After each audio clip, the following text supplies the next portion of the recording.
के नाम से महागठबंधन ने मैनिफेस्टो जारी किया है। मैनिफेस्टो जारी किया गया है महागठबंधन के द्वारा। बिहार का तेजस्वी प्रण नाम रखा गया उसका। अच्छी बात है। तेजस्वी यादव अगर मैनिफेस्टो जारी किए हैं तो हमने पहले ही कहा है कि आपने वो कहानी सुनी होगी बूढ़े शेर की। जब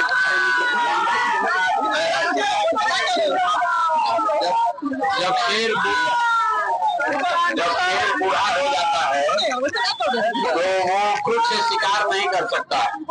तो कहानी सुने है ना, बूढ़ा शेर सोने का कंगन लेकर बैठता है ताकि कोई राहगीर चलता हुआ सोने के कंगन के लालच में आए तो उसको वो खाएगा, क्योंकि शेर जो है वो दूध नहीं पिएगा, वो मांस ही खाएगा।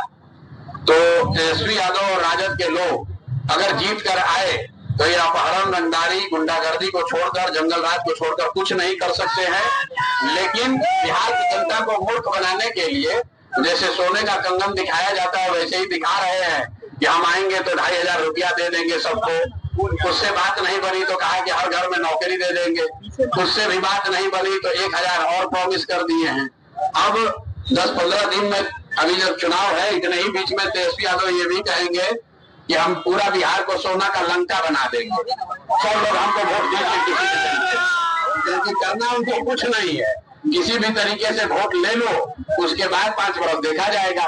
कोई ये पूछने वाला नहीं है कि भाई 15 वर्ष तक आपके माँ बाप यहाँ पर मुख्यमंत्री थे, कितना आदमी को नौकरी दिए? 3 वर्ष खुद उप मुख्यमंत्री थे, बिहार का कितना विकास कर दिया? बाबूजी चारा चोरी में जेल गए, चारा चोरी का आदमी का छोड़िए, जानवर का चारा ये लोग खा गया, और यहाँ पर अभी बात कर रहा है कि हम आएंगे तो बिहार का विकास करेंगे। बिहार की जनता इनके चक्कर में पड़ी तो और जंगल राज पार्ट 2 चालू हो जाएगा।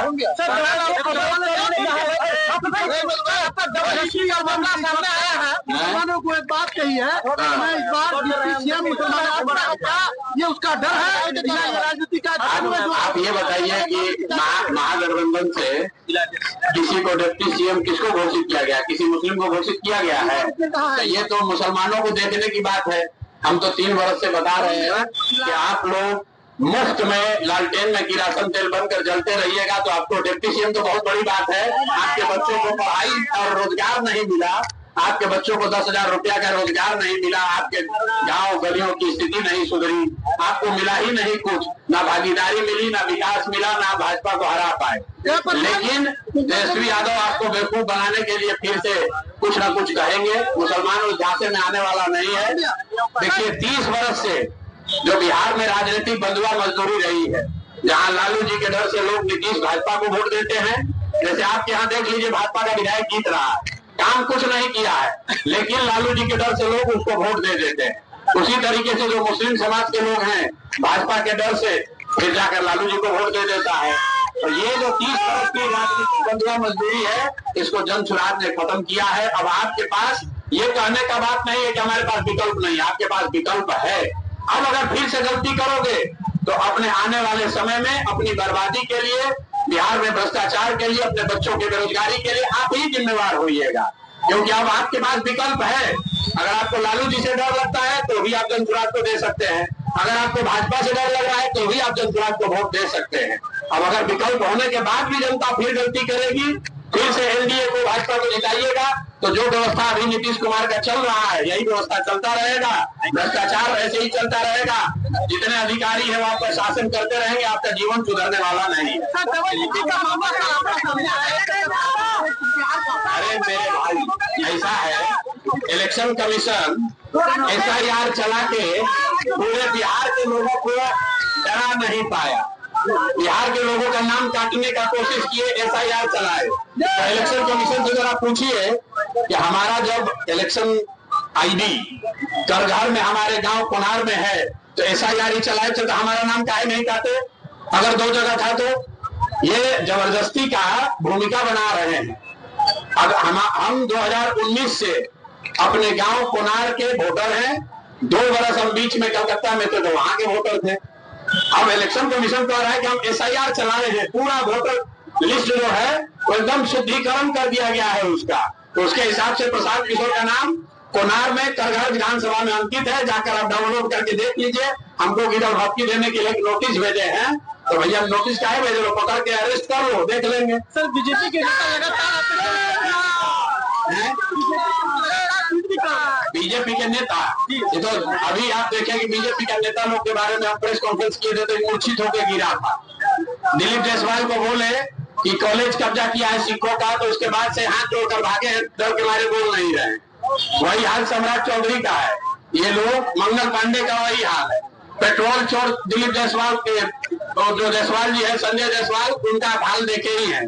जिस नेता का जन्म कुंडली हमने खोल दिया, वो डर के मारे आदमी भाग गए। प्रशांत किशोर यही खड़े हैं, इनके गिदड़ भक्ति से डरने वाले नहीं है।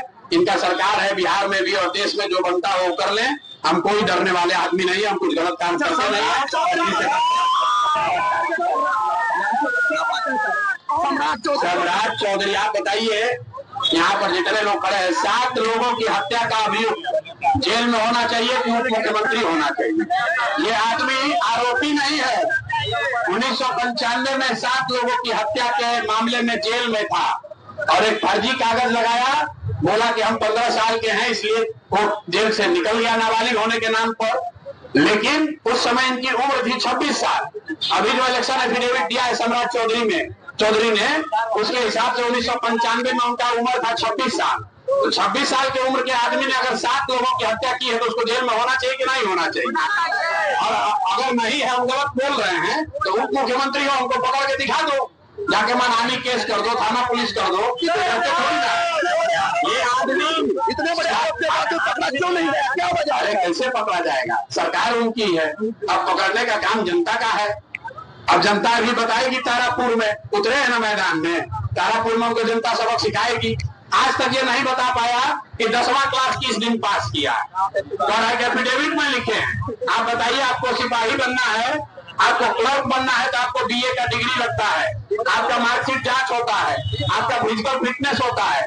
लेकिन सम्राट चौधरी ये बिना मैट्रिक पास किए डिलीट कर लिए हैं अमेरिका से। इनको यादें नहीं है बेचारे को कि 10वां क्लास कब पास किए। तो पूरा बिहार जान गया कि आदमी बड़ा फर्जी है। तेजस्वी यादव तो 9वां पास नहीं किए हैं, तो कम से कम कह रहा है टीवी पर आके, भाई हम 9वां पास नहीं किए हैं। लेकिन ये आदमी इतना बड़ा फर्जी है कि पास नहीं किया एग्जाम तक आता है कि हम एफिडेविट में लिखे हैं, जाकर वहां पढ़ लीजिए। अरे भाई, आपसे कोई पूछेगा कि 10वां कब पास किया, बोल दिया 1991 में पास किए हैं। इसमें एफिडेविट की क्या जरूरत है? कोई दूसरा लड़का ऐसा गलती कर दे, नौकरी उसका चला जाएगा, उसको जेल में डाला जाएगा। ये बिहार का उप मुख्यमंत्री है, अमित शाह और मोदी ने इसको उप मुख्यमंत्री बनाया है। तो बिहार की जनता इस बार इनका पूरा हिसाब करेगी, इनको विधायक भी नहीं रहने देगी, तभी इनका उपाय होगा।